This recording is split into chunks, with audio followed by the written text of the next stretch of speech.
Can you hear me now? Yeah, sorry. There was something wrong with my earphones, but now apparently you can hear me. Well, the just technical details were about being muted or not. So you are on mute to minimize audio noise, but if you have technical problems, please refresh the link or log in again. You can use the chat function on the right-hand side, and for all the attendees, I would encourage you to use that also to ask questions, to raise your points, to have interaction with each other. So please be free to use that chat function on the right-hand side throughout the session. A session on just transition, and no, the next slide for it. Yeah. So it's a very key topic at the moment and it's really sad to have to say that, but at the moment that millions of people are touched by the COVID, by loss, by health issues, by unemployment issues, by a lot of social issues as well. But therefore, it's a key important element. Also, given the global transitions that you see outlined on this slide, like climate neutrality or the move towards climate neutrality, digitalization, and then indeed the COVID outbreaks, all have serious implications on the way we work, the way we produce, the way we consume, the way we live. And the Just Transition Agenda, and that it was the starting point of the work that CSR Europe started doing on it, is not only a geopolitical agenda.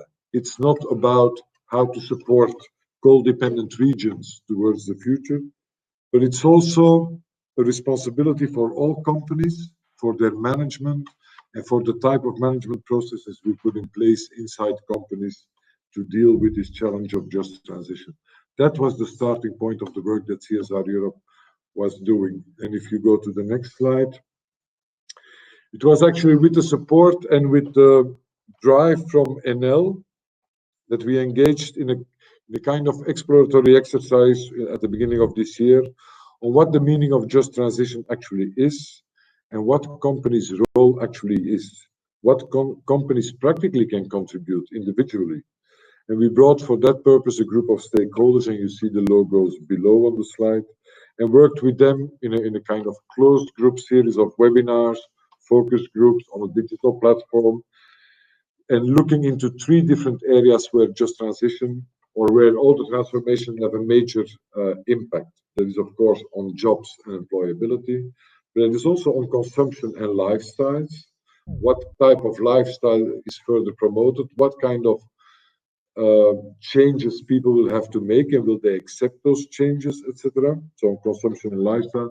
And the third one is the financial element. What kind of investments are being made, but also what is the cost for individual people of just transition. So looking at those 3 areas, this core group then developed for each of these areas a kind of roadmap for company action, or started making that roadmap for company action. What can an individual company do towards its employee, towards the communities where it's operates, towards the products and services, the way they bring them to market, the way investment decisions are taken, etc. So we look at just transition from a company management angle, from a corporate social responsibility angle. It will not surprise you that we would do that. And to present the first results of that work and that roadmap, which is a main topic for discussion today, I have the pleasure to introduce to you Mr. Carlo Albini, the head of Innovability, People and Organization at Enel, and he will take over from here to present the work that this group has been doing. Carlo, I give the floor to you. Thanks a lot, Stefan. I hope you can hear me well. Good afternoon, everyone. It is an honor for me to take part today in this important event, having the responsibility to introduce you the outcome of this project, aimed at defining a roadmap to guide companies' actions, to enable a just transition and to enable a sustainable future of work. So let's enter the presentation. I ask for help for the friends of CSR Europe. So starting... We have let me share the presentation because Emma is having some issues with the laptop. Okay. I'm sorry. While waiting for Ilaria to share the slide, I will enter the topic anyway. The current, the current scenario can be looked at, let's say, like an augmented set of strategic dilemmas, where the well-known challenges of low carbon transition and digital transformation have been amplified by the effects of COVID pandemic. In this scenario, we must, as companies, proactively respond to these challenges, being conscious that we have the opportunity and the duty, I would say, to develop a better version of ourselves, of our companies, of our institutions, showing foresight, designing a sustainable and inclusive view of the future, with a holistic vision, I would say, of collaboration on existing and new challenges, involving multiple stakeholders along our journey. Anyway, bearing in mind that the just transition concept is continuously evolving and is showing a growing link in this journey between environment, health, and social dimensions. So coming to the definition of the roadmap, that was the focus of the project in the next slide, the very first step of this project was identifying the challenges related to the three pillars that Stefan was mentioning of just transition: jobs and employability, consumption and lifestyle, and finance and investment. So to summarize, some of them: loss of jobs, skill gaps, vulnerability of women and young people, and this intergenerational inequity, or this struggle among the generations in the jobs and employability area.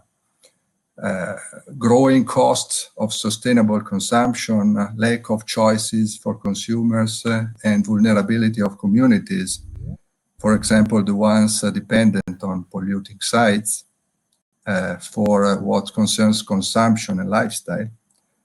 And then the challenges related to the attraction of sustainable investments and the potential weakness of metrics related to the social impact and the need to create, this is another important, not to be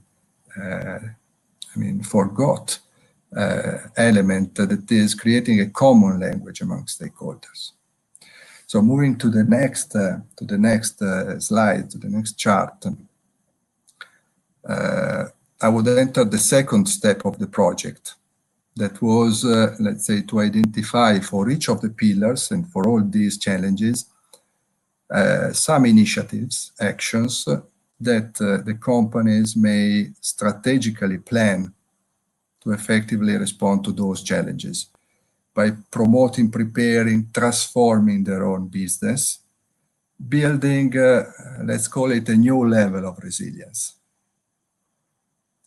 To identify these solutions, the project team decided to follow a framework that we call REACT, that allowed us to cluster the proposed actions in 5 categories: reshape the business, engage stakeholders, advocate policy, collaborate in the value chain, and tailor your action. These are categories that can drive us through a better understanding and contextualization of the actions. In the following slide, we can discover then some of the solutions that we were highlighting. The main actions that we want to highlight to represent the way to react on the different pillars of our roadmap. As you can see, The proposed actions range from reskilling and upskilling to address the challenges of lifelong employability for workers, to a specific call to reinforce and to enhance the social dialogue within the jobs and employability area. Then we can see from supporting vulnerable households to fostering partnerships in the consumption and lifestyle area. And last but not least, developing financial tools like the SDG-linked bonds and develop models to measure social elements in the finance and area investments. In reading them, I would invite you to bear in mind that for all these pillars, we must foster multi-stakeholder engagement and collaboration to reach scale. We must manage the inherent complexity of our value chains with a holistic view of the impact of our actions on workers, customers, and investors. And in doing that, there is a geographical element we have to keep in mind. We have to do it in a comprehensive way, from global to local, even to site level, to be effective.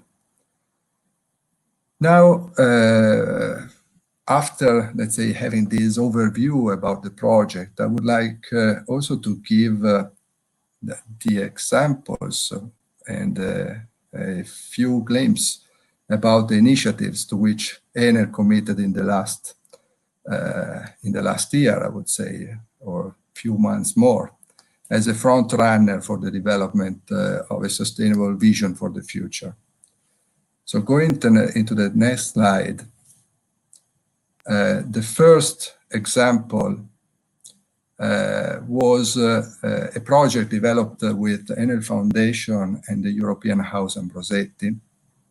It is what we call Just Evolution Project. It was a pre-COVID initiative belonging to the Advocate Policy Cluster, where we developed an econometric model to evaluate the socio-economic impacts of the energy transition in Europe. Energy transition, you all know, is characterized by growing electrification, digitalization, renewable generation.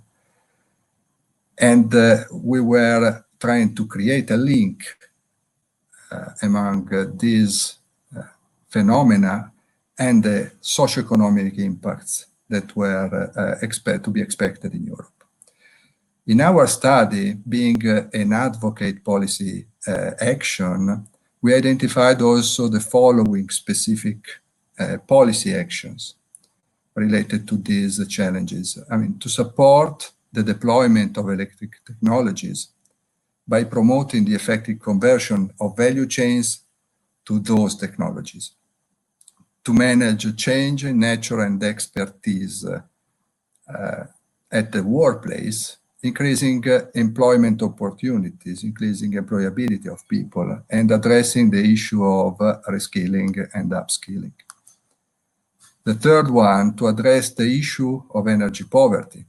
And the last, but not less important, to promote the fair redistribution of the costs associated to the energy transition.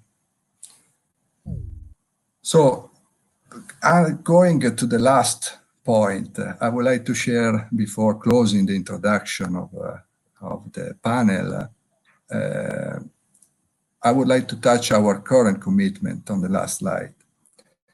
The last months, during the COVID outbreak, we kept working with CSR Europe and other key stakeholders to further develop and transform the ecosystem through an innovative stakeholders engagement with the aim of exploring collaborative solutions to proactively address the social implication of the just transition in the future of work. We must be aware that the concept of just transition, as we already mentioned, is evolving. In fact, in the recent past, it used to represent the evolution of business models in various industrial sectors to ensure the compliance with the challenges of climate change. Today is emerging more and more strongly in our view that the social impacts of the pandemic crisis must become the drivers for a new just transition. Moreover, if we think about the lack of decent work conditions combined with the rising unemployment and the persistent inequality that makes increasingly difficult for people to reach better life conditions through their work, I mean, you can imagine and you can understand how much is important this new interpretation, evolution of the just transition. As the recent ILO report shows, insufficient paid work affects a huge amount of people, 500 million, and the decline in employment numbers has generally been high, and in particular is worse for women than for men. So after all these reflections about the current times, in conclusion, I think we need to seize the opportunity, and I beg your pardon because it may sound weird to look at this tragic moment as an opportunity, but the opportunity is to transform the present and create a brighter future in order to deliver economic security, equal opportunity, and social justice. A quote to close, the present convergence of crisis is a birth crisis, expelling us from the old world into a new. Thank you a lot. Thanks a lot for your attention, and I personally look forward to hearing the insight that will come from our panelists on these topics. Thank you very much, Carlo. I think your last image is a very strong image. Yeah. And it's also a challenging image, but no, thank you for providing that. But also thank you for giving some practical examples on that roadmap, because of course within the framework of this session you could only show some of the high-level aspects of that roadmap that was developed with that group. There is more detail about that we will also provide further on CSR Europe's website. And our next step, and I just wanted to highlight that, what we will do is we'll engage with a group of companies, leading companies willing to engage on one or more of the aspects of that roadmap in a collaborative effort. But you also pointed out, and it also was on your last slide, cooperate within your sector to reach scale. And that is exactly all the sense of what we are doing during this European SDG Summit.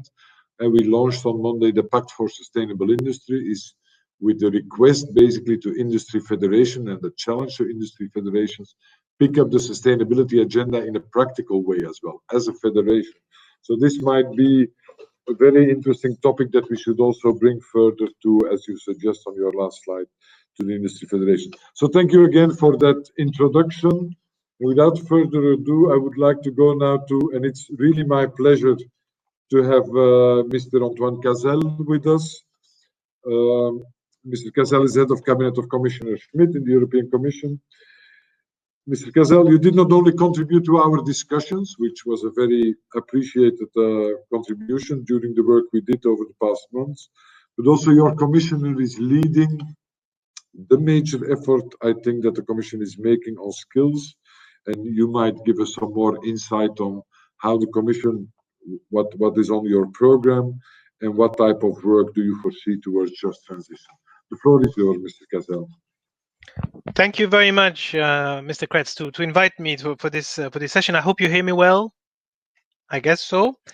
So I think that this initial presentation was very much echoing a lot of things that we try to achieve also on the side of the Commission, and of course in partnership with member states, stakeholders, social partners, and all interested parties.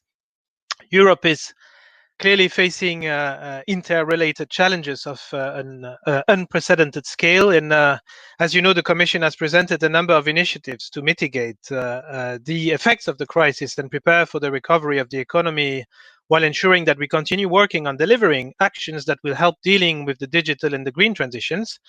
And the EU has benefited, fortunately, of interrupted economic growth for 6 consecutive years, but unfortunately, the crisis has halted the positive developments.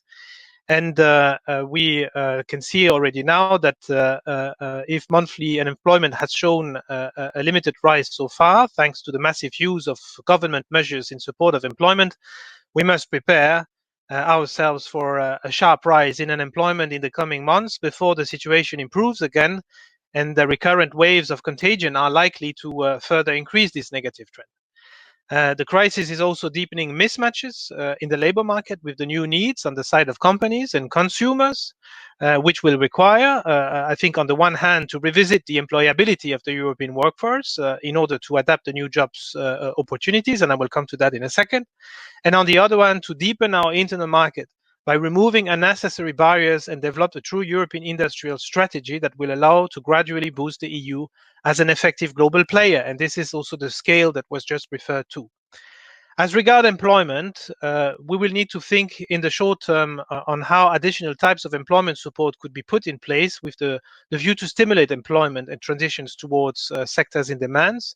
And hopefully in the long run, we can expect that the transitions to a carbon neutral and more digitalized economy will have overall positive effects on the GDP and employment in the EU. And so in this light, it will be necessary to go beyond the initial response to preserve jobs by devising also policies that can speed up the labor market recovery and support the green and digital transitions to boost growth and jobs creation. So against this background, we must therefore have a clear proactive stance and forward-looking approach and to work towards a fairer and more resilient economy and society. Let me just now just remind rapidly, because this is not the subject of this seminar, but we have in the Commission tried to have an immediate response focusing on supporting public health, cushioning the economic shock, ensuring for a smooth functioning of the internal market, and reinforcing labor market stabilization and social resilience. As you know, we have introduced flexibility instruments for the member states. We have introduced what we call the support to mitigate unemployment risk in an emergency with the SURE mechanism, which was very much in the spotlight, by the way, today in New York Times Square, because we have issued 17 billion inaugural social bond, which were very much appreciated on the other side of the Atlantic. And as you also know, in April, May, the Commission has proposed several budgetary instruments to finance the recovery, such as REACT-EU, Resilience and Recovery Facility, the Next Generation EU programs, with a very large size and a really large amount, which is still under discussion by the co-budgetary authority. In the meantime, we continue to work on the Green Deal, of course, digital agenda, roadmap, digital transitions, and industrial transformations. But in our side, and I will now focus a little bit also what Commissioner Schmidt, my commissioner, and the Commission does on the social and employment side.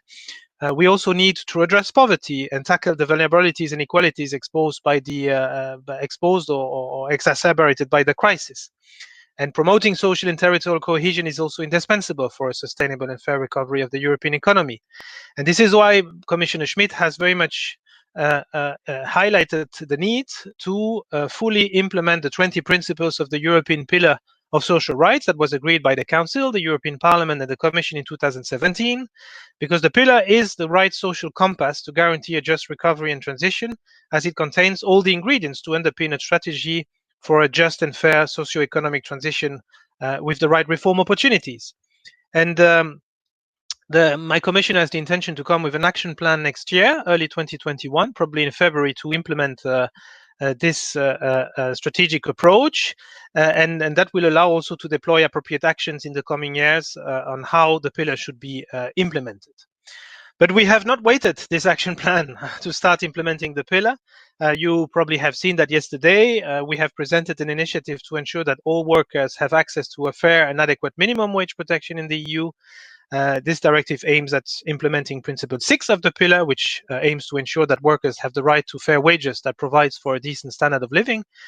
This will help reduce in-work poverty and wage inequalities while boosting social dialogue by the promotion of the conclusion of wage collective agreements in all member states. But you also referred to in your presentation to another topic that very much is at the heart of our action. In July, we have presented a roadmap, a skills agenda to implement principle number 1 of the pillar with 12 actions. Clearly the focus is, like your roadmap, to focus on up and reskilling, which are key challenges recognized also by you. According to our estimates, the challenge is big because half of the workforce, or probably more than half of the workers, needs to be reskilled and upskilled to match the needs of the new economy. And this is why, if you may allow me, I will highlight two, let's say, actions more in particular from this agenda. One is a pact for skills, which simply put aims to mobilize and incentivize all relevant stakeholders to take concrete commitments for upskilling and reskilling of people of working age, and then, where relevant, also pool their efforts through different partnerships, which also echoes your collaborative approach. The pact can be implemented through the commitment of individual companies, existing organizations or partnerships, such as social partners agreements or tripartite agreements, as well as in some cases large-scale European public-private multi-stakeholder partnerships. So our aim is to launch this pact on 10 November, to have already their pledges, but we will continue, of course, discussing, working with the different interested parties in order to have these pledges translated into concrete actions. And then on the other side, we also have a proposal for vocational educational training and to modernize vocational educational training, because to make sure that our workforce has the skills needed for the digital and green transitions. And this will also come through initiatives such as establishing 50 centers of vocational excellence as world-class reference points for both initial training of young people as well as for continuing up and reskilling adults. So I will not go through all the details of these initiatives because the time is limited. You can find all the details, of course, on the internet, and we are there also to help you if you need more information. But we strongly believe that these actions, together with the right enabling strategic policy mix, will help to build a just and fair recovery. Let me now conclude by saying a word on also your roadmap and some specific actions of your roadmap. I have already mentioned the upskilling and reskilling and the employability of the European workforce.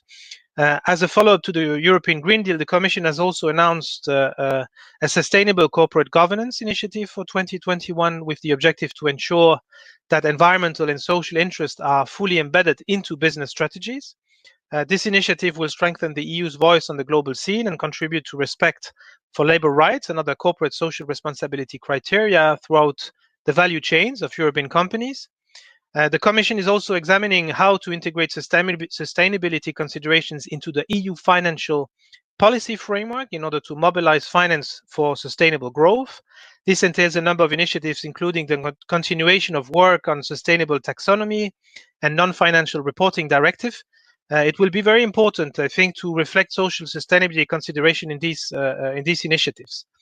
But what puts Europe actually today on the world map, it is its internal market. And Europe's prosperity and ultimately its ability to lead and create jobs and growth will rely on its capacity also to create and diffuse innovations with a view to establish an integrated European value chains. The crisis has also very much highlighted this. And I mentioned innovation in our internal market, not forgetting, of course, our trade and investment policy, because our social agenda can only work if embedded in a more strategic approach that captures all the dimensions of the recovery, also regional, environment, mobility, and will only work if member states are committed and united, which is not always easy, as you can imagine. So we used to say, that forms follow function. The EU clearly needs an appropriate policy mix, but it also needs to modernize its governance structure and negotiating function. I would strongly encourage European leaders and stakeholders to take the lead in establishing a new matrix with a new governance that breaks current silos and brings together in a more strategic and coordinated way various policies, the instruments we have, the financing, the actors, of course, and the relevant levels of governance. This is also the collaborative approach that you are advocating in your roadmap, and I think this is clearly going into the right direction. The motto of the Union, as you know, is united in diversity. With the crisis, we should try to avoid not to be a lockdown with division or fragmentation. So governance will be key, I think, a key factor for the success of the recovery and the green and digital transition, as well as for enhancing our strategic sovereignty. Solidarity should prevail, and it's in a globalized world we are in. we would need now to think and act more as Europeans and not in opposition to each other. It is the enlightened self-interest of each member state to have a well-functioning internal market and social market economy. So I'm confident that this agenda, with, of course, your help, support, and the support of social partners, civil society, member states, governments, regional authorities, will allow us to overcome the current crisis and together promote a thriving, sustainable, inclusive, human-centric, and resilient EU economy. I thank you for your attention. Thank you very much for that overview, and indeed also for making that link between the social agenda. You talked about the social pillar and the skills agenda and modernization of vocational training.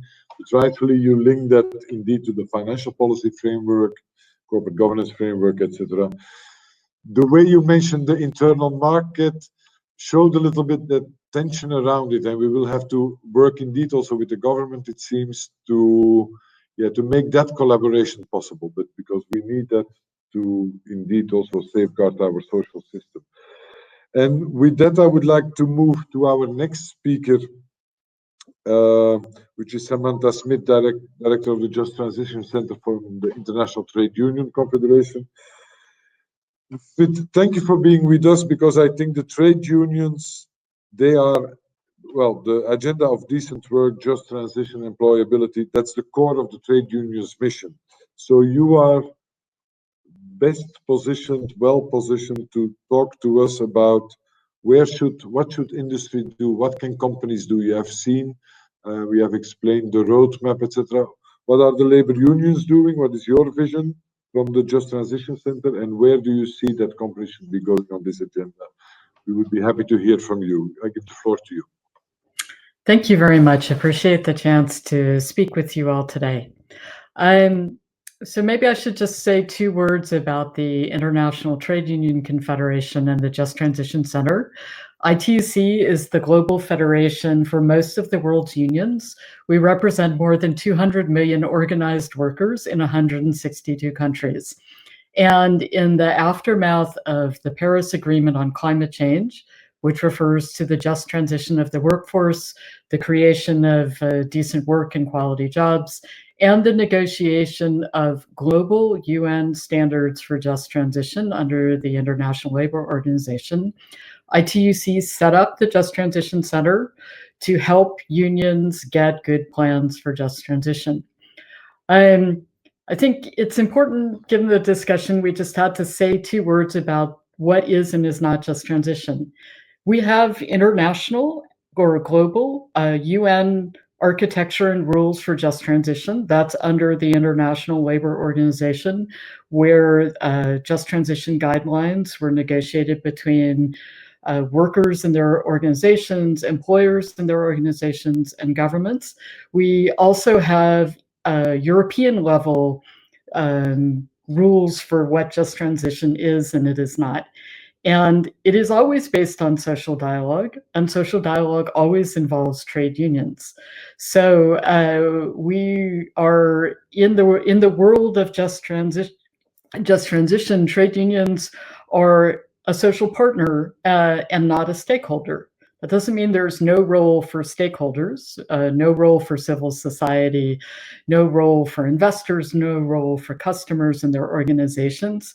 The ILO guidelines on just transition also emphasize that just transition is also about eradicating poverty. It is about inclusion.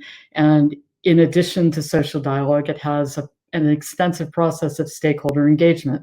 But there's a difference, as we know here in Europe, between social dialogue and stakeholder engagement, and that's an important difference. We have different kinds of rights. For example, trade union rights are also human rights. We have some good examples of social dialogue producing big agreements on just transition. For example, when Enel was chairing Eurelectric, the social dialogue for the power sector in Europe, we were able to negotiate a broad statement on just transition with Industrial Europe and with EPSU about covering different aspects of just transition and the creation of decent jobs and skills. There are a range of resources now on just transition for companies. We were involved early on in developing guidance for businesses on just transition, somewhat similar to what you're producing in this roadmap, but really actually focusing on social dialogue and the importance of, again, ensuring that workers and their representatives are at the table from the start when companies are planning, preparing, and transforming the country. I think you could probably sum up the content of what we want from companies is, first, that new jobs that are created either in the company or in its supply chain are good jobs, that is, respecting labor rights with appropriate fair wages and security of contract with social protection. And for existing jobs, the companies commit to retaining, retraining, and redeploying the people who are employed today. There's also now a lot of examples of just transition from different countries and from different companies and sectors. And the examples range from Germany, which is going through an enormous transition of its power sector, over to Spain, New Zealand, Canada, and even the United States. From our perspective, of course, corporate social responsibility is good. We, with another organization, the B Team, launched a pledge that was eventually taken up by the UN Secretary General, to which Enel has committed, which commits some of the world's biggest renewable energy companies to high labor standards in every place where they operate around the world and through their supply chain. So we think that CSR commitments are important because they kind of set a direction of travel for companies. But to be really clear, where we are always going to go is we're always going to want to see collective bargaining agreements and even laws and regulations on labor standards where we're able to get them, because that actually makes a level playing field for all companies in a sector or in an economy. And it also makes sure that people have recourse when companies aren't able to live up to their commitments. I also just want to situate my remarks in where we are right now. And a couple of people have also talked about the unemployment crisis. I think it's really important just to say that, between April and June, 500 million formal jobs are lost worldwide. 1.6 billion informal workers have either lost their livelihoods or are afraid that they're about to do that. We have millions of people unemployed across Europe, and indeed, we are not at the end of this crisis. If you want to know where working people are, we're having a discussion about, poor and working class households and employees. Working people are angry, they are desperate, and they are frightened. And we are talking, of course, to our members all the time about climate ambition and just transition. But that conversation with our members right now, more than ever, starts with good jobs and it ends with social protection. And so whatever else we want to do on just transition and climate change and sustainability, people want good new jobs and they want to know that they are secure in this terrible crisis. I want to end just by, since we're talking about internationalism, about Europe as a market, about our engagement with other markets, I want to end by saying 2 words about the United States. So, the US is about to have a little election that, could go in different ways. We hope certainly hope we're going to get a new administration. If that administration is a Biden administration, it will be the most labor union friendly government we have had in the United States for several decades. And we hope and expect as well that that administration, the Congress, is going to focus a lot on labor issues in the US and also in the energy and clean energy sectors. We know from our affiliates that some concerns have been raised actually about labor practices from European renewable energy companies, including Enel, in the United States.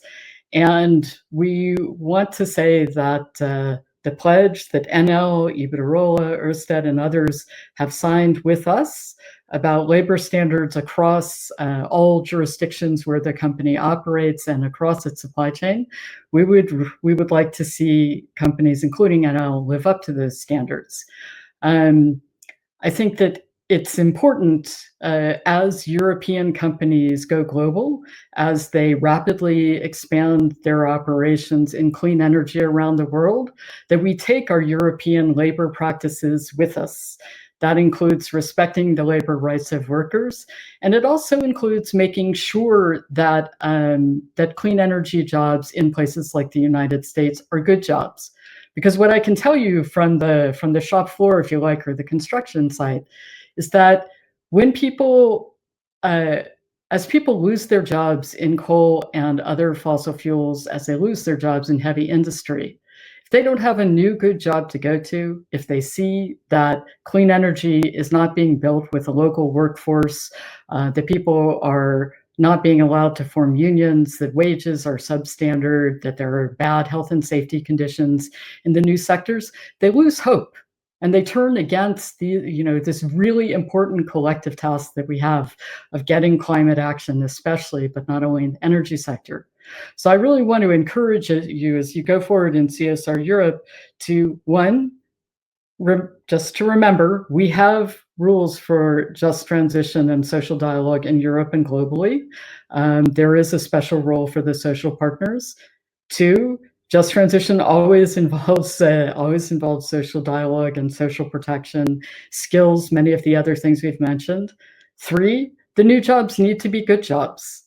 And companies need to help to build social support for their activities by living up to those standards. So I'll close there. I want to wish you a good discussion for the rest of your session. Thank you very much. Mr. Smith, thank you very much for that contribution. And I think the last 3 points you outlined, and especially the points on new jobs, good jobs, I think that's a very important point. But also, and that is something that, especially in HR, and we are doing some projects on upskilling and reskilling the workforce, on how to make HR ready enough to deal with the future job for the existing jobs as well is sometimes a challenge that we have to work on. But thank you for outlining these different elements. I will give the floor now to my colleague Ilaria Latorre. She's actually the project manager who found out this REACT framework that the colleague of Enel was showing. But Ilaria will introduce our panel, which will talk also partly about jobs, but also talk about finance and talk about the environmental aspects of and the consumer and lifestyle aspects of the just transition agenda, because we have these 3 different elements. And of course, jobs, especially in the current situation, is the most important one, but also the other ones deserve our attention. Ilaria, without further ado, I give you the floor. Okay, thank you, Stefan. I hope you can hear us well and you don't have too much echo. Okay, now I think you can hear us well because we are in the same room with Stefan.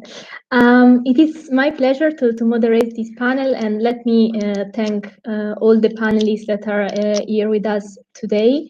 Ms. Christine Leforestier, Director Social Affairs of the European Construction Federation, Mr. Nick Robbins, Professor in Practice of the London School of Economics, Mrs. Miriam Finocchiaro, Communication, External Relations, CSR Manager at Granarolo, and Ms. Katie Treadwell, Energy Policy Officer at WWF European Policy Office. As the previous intervention from my colleagues and from the Commission and from the trade union side showed, the transition will have and is having actually a strong social impact.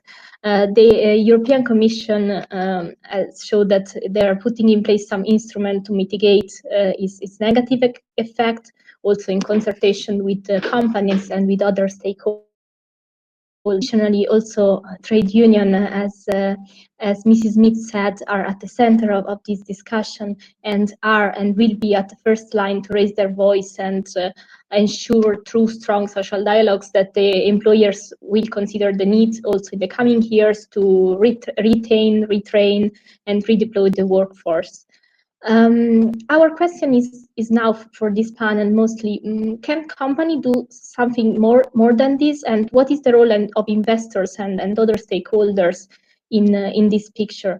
In the panel, we will try, thanks to our expert, to answer these questions through some concrete example of which type of challenges could be created or are created by the transition and by the digital transition, and some specific solutions that the panelists and their companies or organization put in place to overcome the challenges. We will do it asking our panelists some questions. And without further ado, I will move to our first panelist, Ms. Christine Leforestier, Director Social Affairs of the European Construction Federation. Christine, FIEC developed a project which is a great example on how to foster sector collaboration and also how to upskill the workforce. Can you tell us more about that, about your construction blueprint? Thank you, Ilaria. Yes, sure. I would be happy to explain it broadly in a few minutes. In principle, I have a few slides to show if they're available. Yeah, okay, yes, we can directly go to the next one. Yeah, next one. Next. Yeah, so this is a large project under the Erasmus Plus program of the European Commission. It started in 2019 and will end up in 2022 with a 4 million budget. And we do not run the project as FIEC, we are a partner, but the Fundación Laboral de la Construcción in Spain is coordinating this whole project. So in the next slide, I think that we can see the partnership. It's a very broad one. We are 24 partners all together from 12 countries. At EU level, we are 3 EU organizations involved. So FIEC, together with our social partners, EFBWW, the construction workers, and another construction organization, EBC, the European Builders Contractors. And then we have 9 national partners. So 8 of them actually are FIEC members at national level. Plus, there is a Polish association, a Polish trade union association involved in the project. And of course, in this project, we work very closely with 12 vet centers, national and regional levels vet centers. So if you go to the next one. Yes. So here to explain briefly the background. Well, basically, the general background of this initiative is the 2016 Skills Agenda for Europe, which is common to all sectors. But for construction, actually, the reflection started earlier with a specific sectoral initiative. Being aware of the importance of the human capital, the construction industry decided to address this issue by launching the strategy for the sustainable competitiveness of the construction sector in 2012. It was a strategy called Construction 2020. Of course, we are now in 2020, and we see that we were not able to achieve everything in this strategy, but still, I mean, it's just to say that the reflections started quite early. So, and amongst the rationale that's why we are taking part in this initiative is the weight of the construction in the EU's economy, which is almost 10% of EU's economy. Its central role in the transition to low carbon economy. We see that there is an enormous scope for new jobs in the green economy. Also, the construction sector has been recognized as a key sector in the 2015 EU Circular Economy Package, as, of course, demolition of buildings is seen as one of the main causes of waste. In the sector as well, digital transformation is ongoing. Okay, it might be seen as slower than in other sectors, but I can assure you that digital transformation is also happening in the construction sector now. Other rationales, the aging of the workforce, of course, or difficulty in attracting young people. And until this year's crisis, we have had a growing activity in the past few years. So we had a lack of workforce, actually, which is still continuing this year. We will see in the coming years. And not only a lack of workforce, but in particular, a lack of skilled workforce. So in this sense, we see that the Blueprint project is a real opportunity to address these challenges. So I think you can skip you can skip this one and go directly to the next. So this project addresses 3 areas: energy efficiency, as indeed we see that there is a high potential for new jobs, but also a high need for new skills in this field.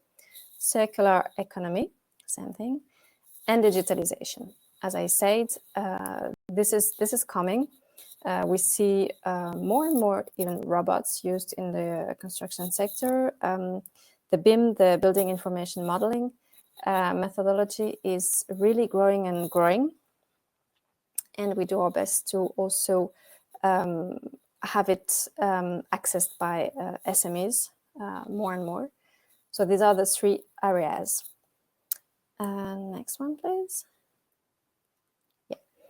So the general objective of the project is to, on the basis of a general sectoral strategy, we would like to develop innovative instruments to address the current mismatch of skills and expertise between the needs on the labor market and the current qualifications of workers, especially, of course, in the 3 areas I mentioned.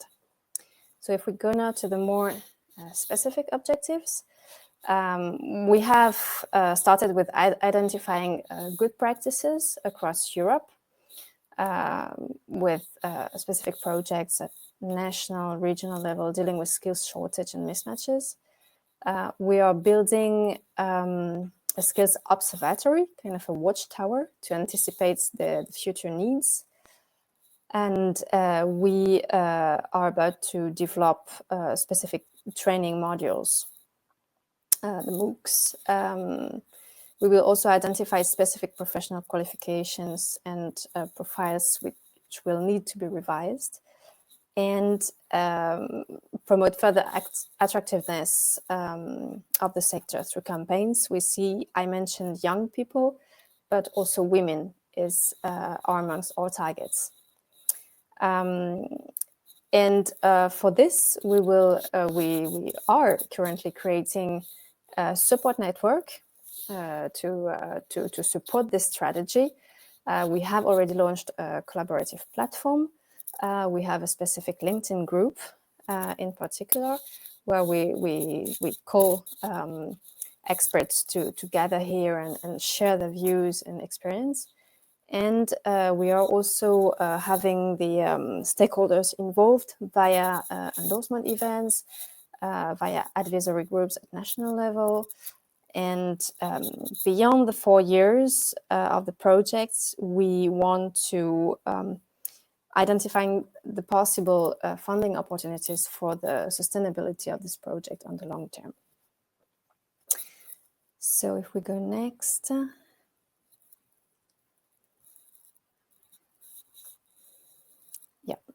Next.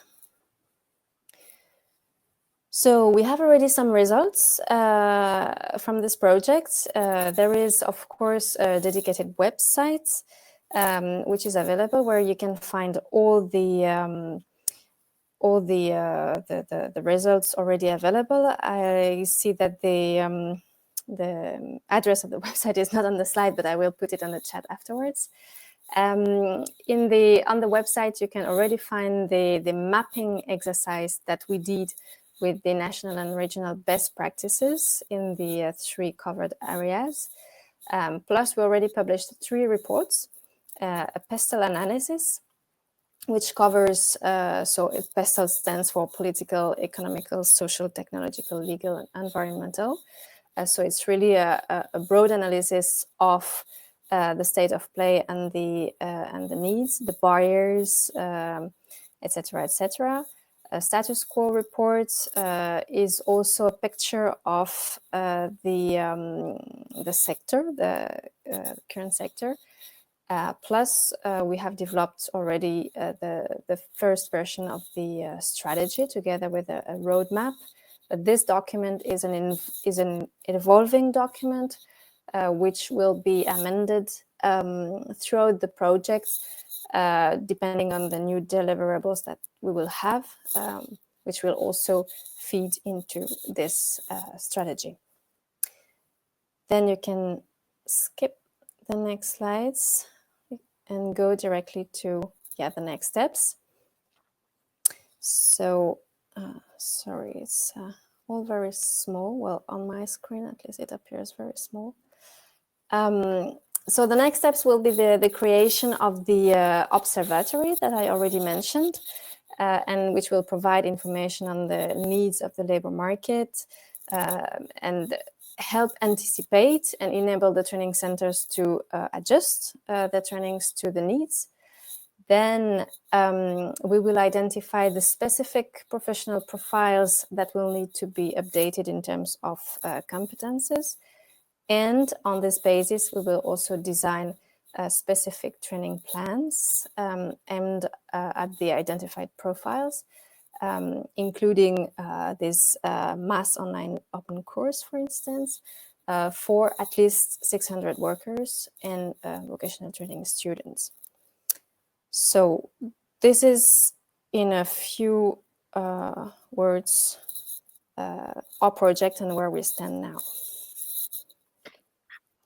Thank you very much. Thank you very much, Christine. And I think this was an excellent example of, let's say, a specific action from a specific sector. And I think this gives me the perfect way to move to the next speaker, because we will be speaking also of a specific sector that has a very peculiar role in the just transition, because we will be speaking about finance. So I would like to move to Nick Robbins, professor in practice at London School of Economics and of the Grantham Research Institute. Yes, I think, okay, we are moving now. Mr. Robbins, the LSE Institute, we know it, and you worked a lot with us during the past months, because it gives, and you, with your work, you're giving great examples on how to, like, what is the role of the banking and the investor sector in supporting a just transition. Which are the main challenges related to this, and which solution did your work examine and present to the public? Well, thanks so much, Ilarian. It's really good to be part of this fantastic summit, and also follow Stefan and Antoine and Christine and Samantha and Carlo. So what I'd like to do maybe in a few minutes is just describe why the investor community is now increasingly supporting the just transition. We have finance investment as one of the three pillars of the CSO Europe roadmap, which we heard of earlier from Carlo. So why investors are thinking about that? What are they doing, and also how they are acting, and then the importance that they're taking. Just in terms of our work at the LSE, we've been working on this for the last 3 years with colleagues at Harvard University as a sort of academic basis. We're working in partnership with the ITUC, we heard from Samantha earlier, and also the PRI, the Principles of Responsible Investment, which represents about 3,000 plus investors around the world and 100 trillion in investment. So that's the working group. I mean, just to say, we've been very struck by by investors taking the just transition very seriously. I think there are three reasons for that. One is a question of principle. That clearly investors have signed up to ESG standards, recognizing that the transition to a green economy needs to be just and inclusive. So essentially providing that connective tissue between the E and the S and the G of ESG. So there's a question of principle in terms of applying global standards of human rights, labor rights in terms of the transition. Second, there's obviously a question of necessity and a concern that actually if the process is not inclusive, then there could be pushback and resistance as we go through this transition. And so for investors, that poses a real systemic risk. And that we will not achieve the decarbonization and the green economy that we need, which is essential for long-term investment. So the second reason, one is a question of principle, then a question of necessity. And then I think there is a question that this is simply the smart thing to do by having a more strategic approach to the social dimension, the workplace dimension of the transition. You will build a more resilient economy, and also better companies to invest in. So I think that's the third reason. In terms of what has been done, we have produced a guide for investors, and very welcome that actually investors have backed this. About 10 trillion investors have backed actively the just transition, and these are sort of big names across Europe, APG, in the Netherlands, we have Candriam, we have Deka in Germany, HSBC Asset Management, and also major investors in the US, the New York State investment funds, and many in Australia, which, as we know, the question of the exit from coal has been very, very contested. So a very clear sort of recognition now. And I must say that in the initiative called the Climate Action 100, where you have now over sort of 300 investors calling on the world's top 200 carbon polluters to introduce a net zero carbon roadmap, the just transition is there. So I think just to be clear for all the companies there, that the expectations of investors is not just on the net zero side, on the green side, but doing this in a responsible and inclusive way according to the principles of the just transition. So how can investors act? How can they support this process in terms of relationship with companies, the companies they invest in, and also other key social partners, trade unions, and also other stakeholders? You touched on it in terms of the roadmap that Carlo outlined, in terms of engagement, in terms of particular investment instruments, and also in terms of metrics. So maybe if I could take each of those in turn. In terms of shareholder engagement, we're seeing increasing evidence of investors getting in touch with the companies they own, the shares they own, and also the bonds they own, making clear their expectations about climate goals, but also expectations about social performance.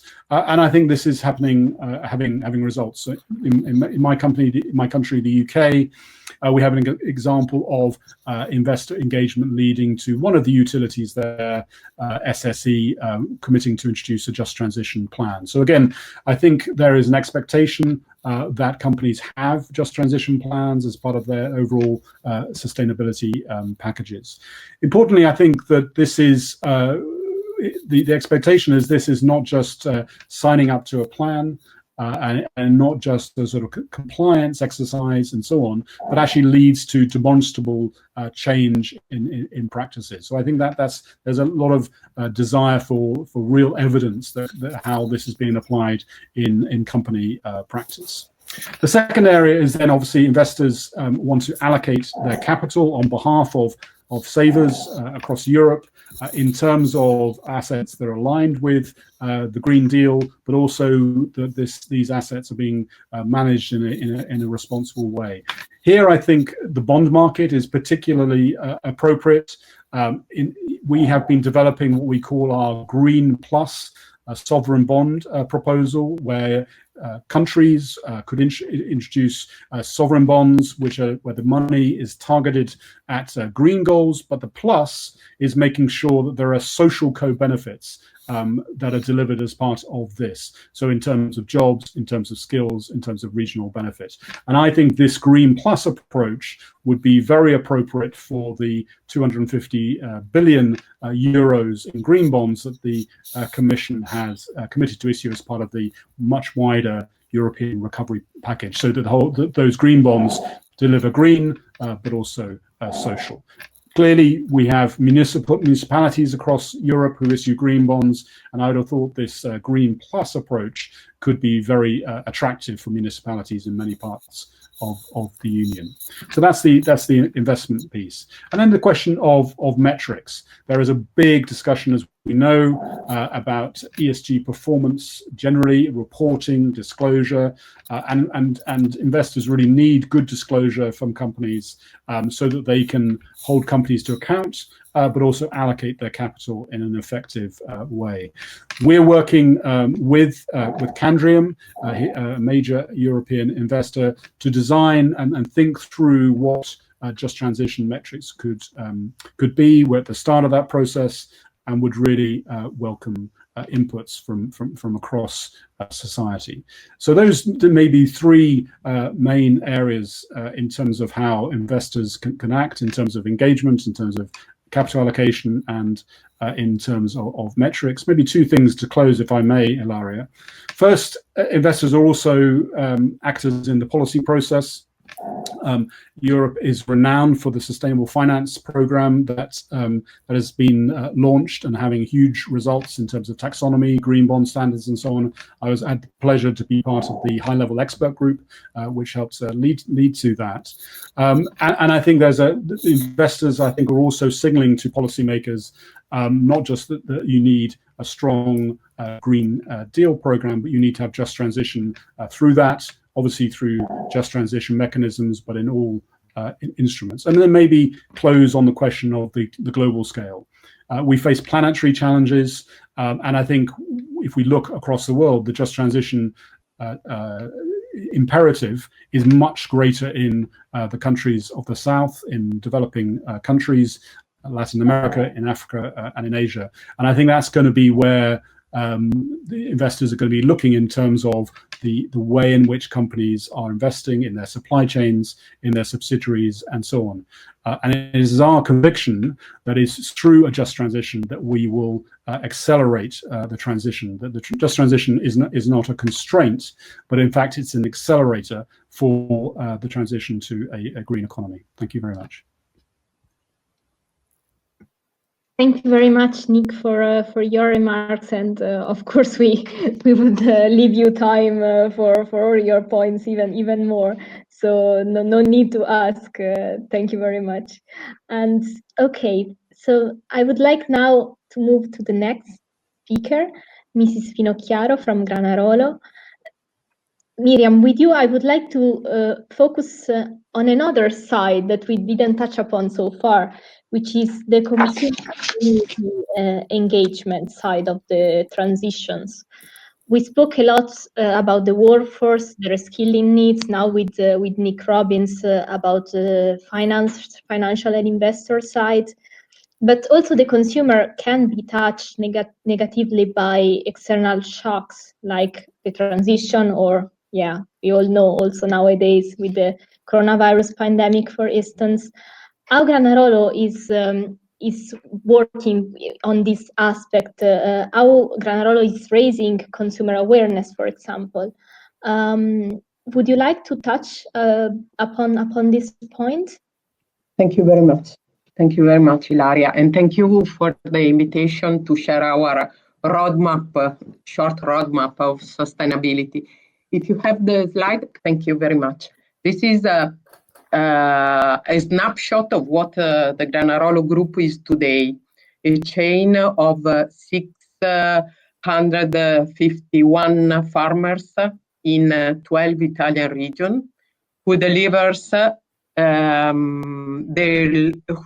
their milk every day to 14 plants in Italy. The milk is pasteurized on site and then processed into many different products, like, of course, pasteurized milk, but also yogurt and fresh and hard cheese, which are sold in Italy and around the world. We are present in 75 countries. The Italian know-how turns milk into many wonderful products. And this is very important for us, our Italian identity. The entire supply chain is represented here by its number and by its many capabilities. And you see in black our idea of the next 3 years. In terms of sustainability, a lot has been done on the processing side, and more is being done to reduce the environmental impact of packaging. But our strongest commitment remains on the dairy farms, and the consumers ask us to do it. And it's not easy. We need, of course, financial support. Green bond could be a solution. Today, our commitment has been focused on 3 aspects in line with Goal 12. The measurement of environmental impact on the fields and on the farmers, and is not easy in terms of metrics.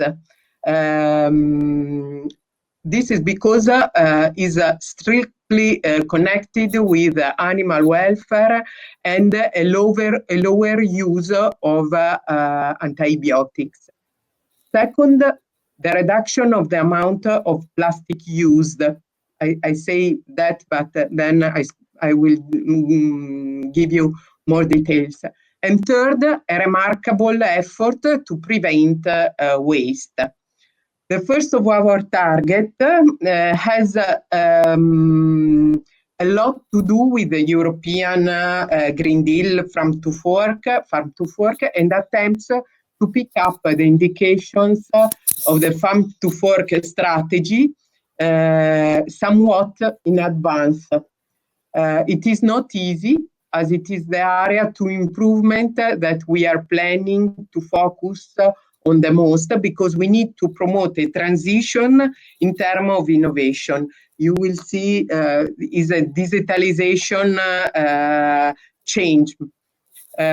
We need to digitalize farms. We need important and inclusive investment.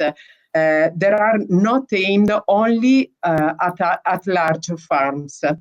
However, today I'm going to focus on reducing placing use and preventing waste by engaging consumers who are increasingly supportive, more and more demanding and willing to work with us.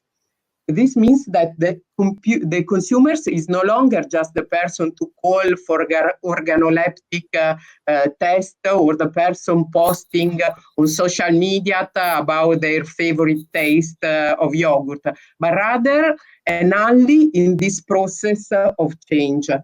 Let me start from packaging, crucial both in terms of possible environmental impact and in terms of communication. We are doing our best to use more recyclable materials and alternatives to plastic. But in this effort, we need consumers to be on our side. How? Let me tell you about one of our projects. We are going to install eco-friendly compactors in large-scale retail stores for the collection of food-grade PET. Water bottles, milk bottles, and so on, to be recovered and used to make repeat. Let me remind you that currently the repeat used by European companies mainly originates from countries like India. The eco-friendly compactors operation involves many stakeholders, institutions, especially regions, multi-utility companies. I come from a multi-utility, so it's easier maybe in our region, large retailers, and of course food companies that can communicate the consumer through an object that lands on our table in breakfast time. So the milk bottle with a label containing a reminder to take action in this direction. As regards communication, milk packaging is very effective. Let me tell you another project which has just been launched.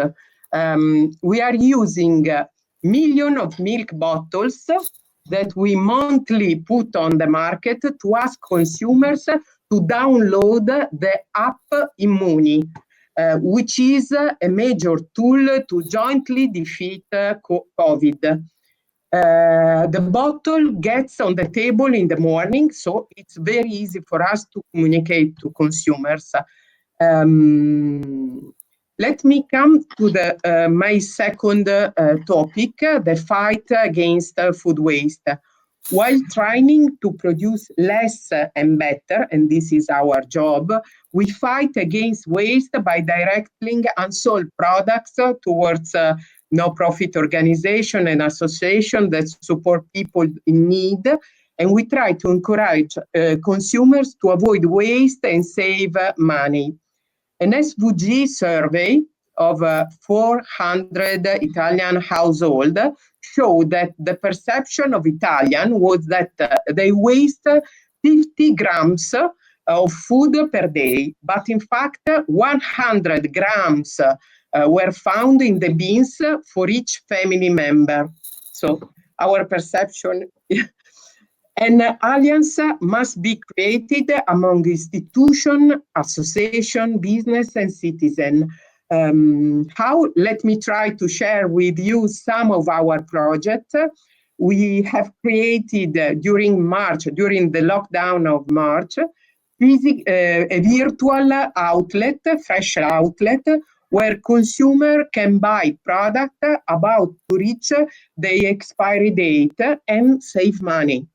The digital platform was launched in March during the lockdown and had also a social value, since larger retailers were not able to meet all the incoming requests. What we had in mind was a sustainability driven B2C model, but the lockdown accelerated the implementation of the project. In 10 days, we launched it. It will only represent the 2% of our turnover, according to our estimates, but will address an important and heartfelt need and help reduce waste and save money. And this is no small thing in this difficult period. We join another project. We join the Saturday for Future launch by ASVIS, an important initiative. Last year, we organized a lot of meeting and workshop and in our dairy farms and also in our plants and in the outlet, the physical outlet, with a view to recovering packaging material. The initiative was appreciated and the social media help us to reach a larger audience. You will see in the 6th step some number, I guess. Yes, in the 6th step in orange. Another interesting project was the Waste Receptor. We launched this idea last year. We collect a lot of waste receipt also from our consumers, as well as chefs. They sent us 100 of zero waste receipt, and we have done our best to ensure visibility for all of them. We are convinced that in order to achieve Agenda 2030, sustainability and especially Goal 12, that is supply chain, that involve our supply chain, we need to engage the whole community, from public institution to business and school. In the near future, we will be working on Next Generation Youth to give a real meaning toward the change through the supply chain, so in agriculture and dairy farm, and also in transformation and in innovation.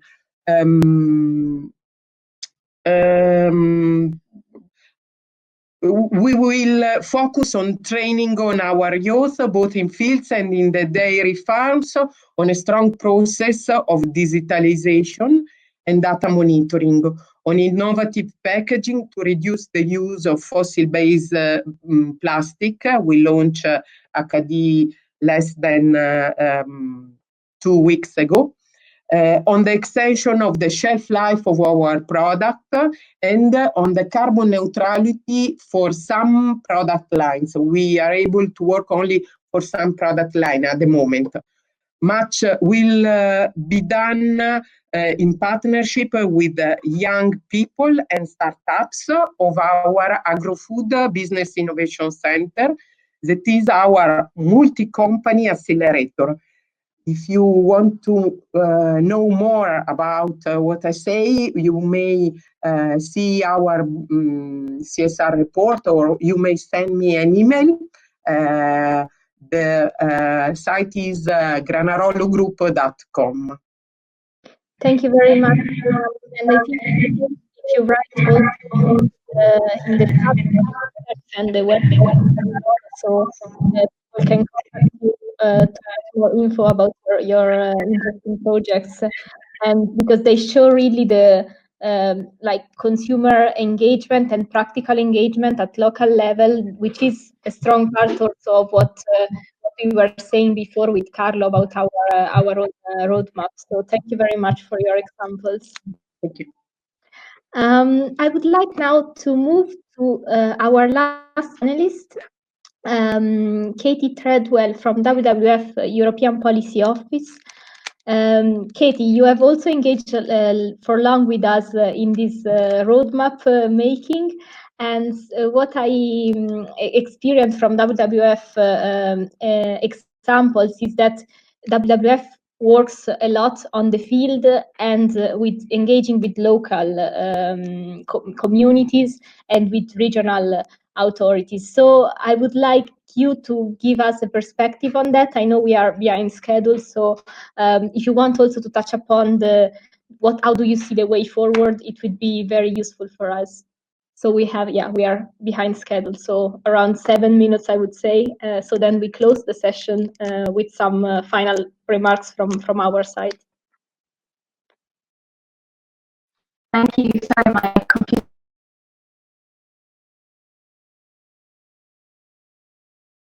Miriam, Katie, we don't hear you. Sorry, can you hear me now? Yes, perfect. Thank you very much. Great, thank you. My computer's decided not to respond to me, so I am not sure where my notes have gone. But yes, we work closely with the regions, and I think having listened to the previous speakers, I would just add one lesson learned from our experience, which is that when we talk about the just transition, we also talk about it from a community's perspective. So we really think about the whole system, the whole region, and yes, the sector perspective, and each company is incredibly important in that. So I think just to kind of say, there's a picture there, and that's from Anagiroi in Greece. You can see there's a subsidence on a road. So this is really a community-wide thing when we transition. Next slide, please. So I'll be talking about, sorry, my computer is really not working. I can't see the screen. Okay, I'm not sure quite what's happened. Yes, there we go. I will be talking about WWF's experience in the different regions, WWF Poland, Greece and Bulgaria, and Germany produced a report back in February which brought together case studies from different coal regions in transition, and I'll be drawing from that. I will share it in the chat later for those who are interested. Next slide, please. So I think, yeah, key message from all of this is that you need just transition strategies.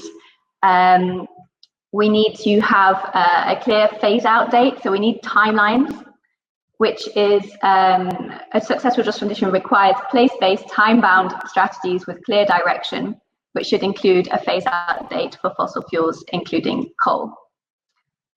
Thank you. My first example from this is the Ruhr. It's a much cited example. I'm sorry, my computer has decided not to work. I'm not sure if it's because I'm presenting. It's just happened all of a sudden, which is very unhelpful. Yes, so the transition from coal in the Ruhr started taking place during the 1960s. And this was because the coal was quickly seen as becoming uncompetitive. And so there were some really good examples. The government presented a strategic view of where the region should go. This included structured reductions in employment. And also it led to investors having clarity over where the region was going. However, it wasn't all roses and rainbows. There was a structural resistance to change that was embedded also in the governance. So there was a lot of subsidies. There was the famed coal penny, which added a penny, if you like, money onto the bill of consumers to support domestic coal production right the way through to 1995, and subsidies continued well until the year 2000. And then I think from this we can see that it wasn't easy. This led to very high costs. We estimate that this led to an extra 300 billion euros onto the public budget in terms of how much the transition ended up.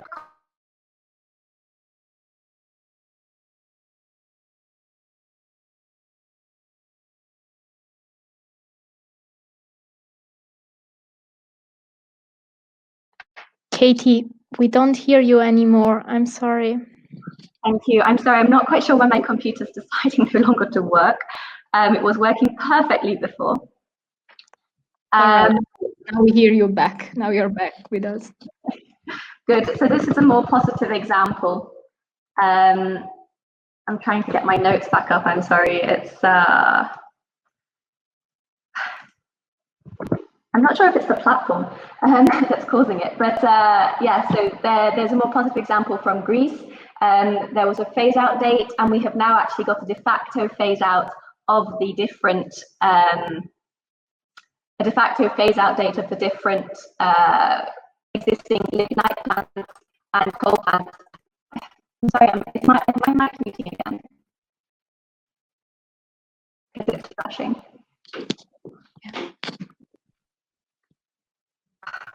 Can you hear me? I'm really not sure what's happened.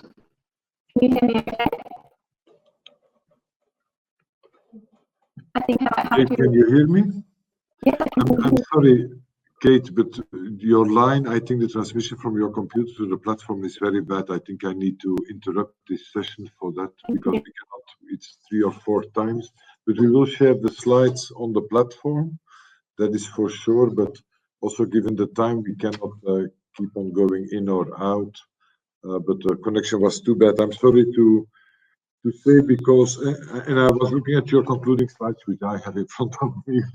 I'm sorry to say printed, but I think the key message that you are saying, and that leads us to the conclusion that I wanted to make to this session is your slide reads embrace, engage, and accept.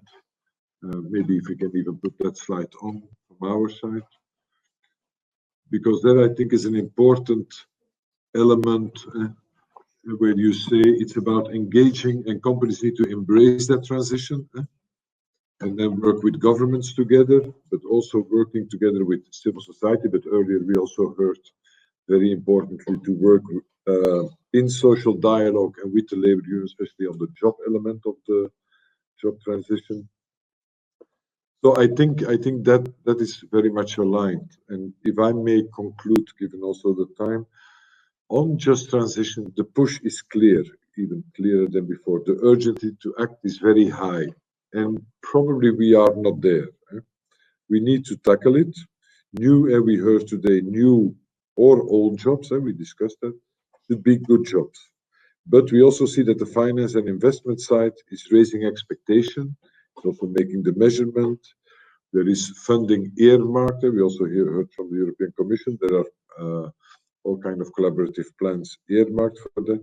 But in social dialogue with the labor union, that's on the job aspect is very important.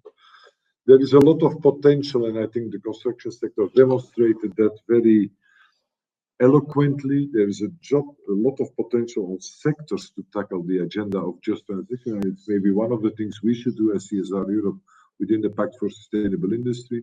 How many sectors have, like the construction sector, have a transition agenda and a transition action plan? That's maybe something we should pick up as well. But it stays also each individual company's responsibility to pick it up, and also what also Samantha earlier said, at a global level.